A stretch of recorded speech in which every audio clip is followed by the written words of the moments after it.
Elizabeth Palmer joins us now from London. Liz, what are officials doing to confirm this man's identity?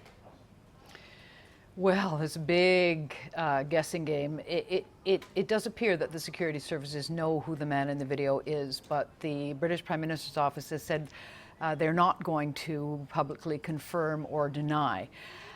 They will be looking at voice comparisons. If it is indeed Dar, he was the spokesman for this now banned group. And so there's lots of tape of him talking in media interviews in Britain. So they'll be comparing the voice on the video with those voices that are, in the archive, in the records here in Britain.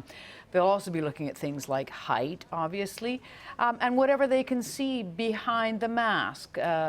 Probably they can, with enhanced computer software, make a map of the features and, of course, his eyes, which are visible.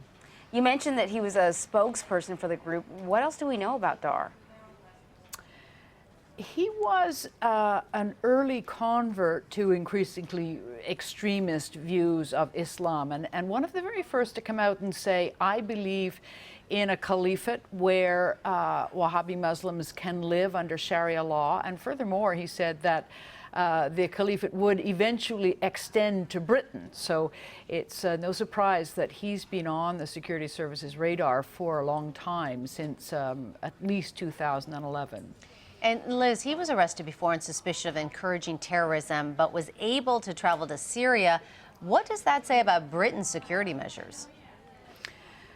Well, in 2014, he was picked up in September for suspected of having something called encouraging terrorism. And he was then let go because there was just not enough evidence to hold him. But under British law, the police can continue to build a case against somebody while letting them go free on condition, known as bail. And the condition for him was that he surrender his passport. The police do indeed appear to have dropped the ball, because instead of following him home and saying, right, hand over your passport now, he was allowed to go free, and he quickly got on a bus across the English Channel to France, and from there went to Syria. That was a scandal at the time, considered to be a grave error in policing, and it has resurfaced now for obvious reasons. Elizabeth Palmer in London. Thank you, Elizabeth.